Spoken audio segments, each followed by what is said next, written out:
প্রিয় ভাইয়েরা, আওয়ামী লীগের জামাত ইসলামীর বিরুদ্ধে, ইসলামী দলগুলোর বিরুদ্ধে এত ক্ষেপার কারণটা কি? আমি বেশি দূরে যেতে চাই না। তারা এখন যা বলছে এটা আসল কথা নয়। কথায় বলে হেতা নয়, হেতা নয়, অন্য কথা। কারণটা আছে অন্য কথায়। 91 নির্বাচনে এবং 2001 সালের নির্বাচনে তারা ক্ষমতায় যেতে পারেননি জামাত ইসলামীর জন্য এবং এই দেশে ইসলামী দল এবং শক্তির জন্য। এটাই তাদের মনোব্যথার, মনোপীড়ার, শিরোপীড়ার আসল কারণ। প্রিয় ভাইয়েরা, আজকে তারা জামাত ইসলামীকে নিষিদ্ধ করার কথা বলেন, বিএনপিকে নসিহত করেন জামাতকে ছাড়ার জন্য। কারণ পরিষ্কার।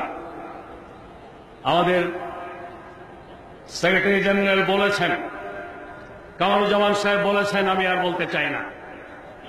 91-তে আমির হোসেন আমু সাহেব মন্ত্রিত্ব এবং অধিক সংখ্যক মহিলা আসন দেওয়ার প্রস্তাব নিয়ে এসেছিলেন।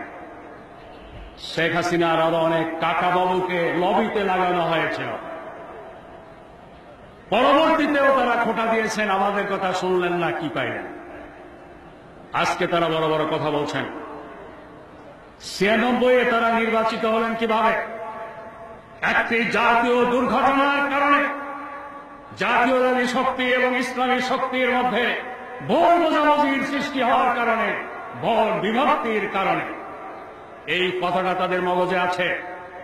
এজন্য 96-এর নির্বাচনে যেন তেনভাবে ক্ষমতায় যাওয়ার পর ক্ষমতায় চিরস্থায়ীভাবে থাকার জন্য জাতীয়তাবাদী শক্তির সাথে ইসলামী শক্তির যাতে ঐক্য হতে না পারে, এজন্য তারা কৌশল অবলম্বন করেছিলেন। সেই কৌশলের ফলশ্রুতিতেই তথাকথিত ইসলামী জঙ্গিবাদের জন্ম হয়েছে।